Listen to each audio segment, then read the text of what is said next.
রিশাদ হোসেন ইসলামাবাদের বিপক্ষে প্রত্যাবর্তন করবেন টাইগার লেগ স্পিনার। আগের ম্যাচের একাদশ থেকে বাদ পড়বেন একজন, পরিকল্পনা বদল আসতে পারে লাহোর কালান্দার্সেরও। দলের মধ্যমণি হবেন রিশাদ হোসেন। সব মিলিয়ে টাইগার লেগ স্পিনারকে নিয়ে কেমন হবে লাহোরের পরের ম্যাচের একাদশ, সেটাই জানবো রিপোর্টে।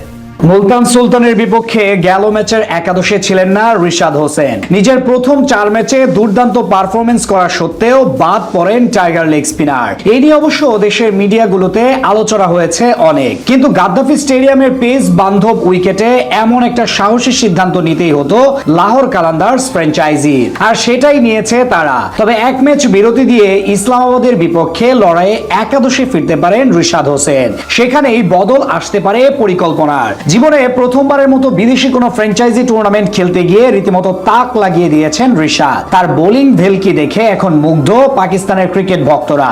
এবারকার পিএসএল এ এখন পর্যন্ত 4 ম্যাচ খেলে একটাতে উইকেট শূন্য থাকলেও বাকি 3টাতে ছিলেন দলের সেরা বোলার। এমনকি করাচি কিংসের বিপক্ষে জিতেছিলেন ম্যাচ সেরার পুরস্কার। সব মিলিয়ে 4 ম্যাচে তার ঝুলিতে উঠেছে 8 উইকেট। তবুও মুলতান সুলতানের বিপক্ষে গত ম্যাচে লাহোর কালান্দার্সের একাদশে জায়গা পাননি এই ক্রিকেটার। তবে ইসলামাবাদের সাথে ম্যাচে দারুণ সম্ভাবনা রয়েছে তার। এই ম্যাচে অবশ্য তাকে অন্তর্ভুক্ত করতে বড় রদবদল আসতে পারে কালান্দার্স একাদশে।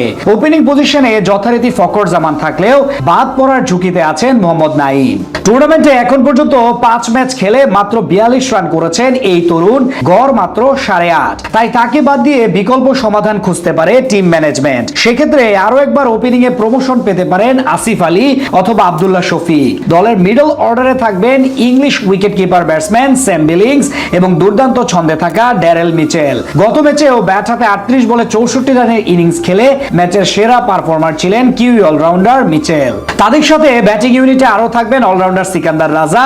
ব্যাট ও বল উভয় বিভাগে দারুণ ছন্দে আছেন তিনি। এদিকে মুলতান সুলতানের বিপক্ষে গত ম্যাচে রিশাদের জায়গায় সুযোগ পেয়ে বেশ ভালোভাবে কাজে লাগিয়েছেন টম কারান। তাই আরো একবার টিকে যেতে পারেন এই ডানহাতি অলরাউন্ডার। তার সাথে ফিরবেন রিশাদ হোসেন। সেক্ষেত্রে বোলিং বিভাগের পাশাপাশি বাড়বে ব্যাটিং গভীরতা। তার সঙ্গে স্পিন বিভাগে আরো থাকবেন অভিজ্ঞ অফ স্পিনার আসিফ আফ্রিদি। সেটা অবশ্য নির্ভর করবে উইকেটের বৈশিষ্ট্যের উপর।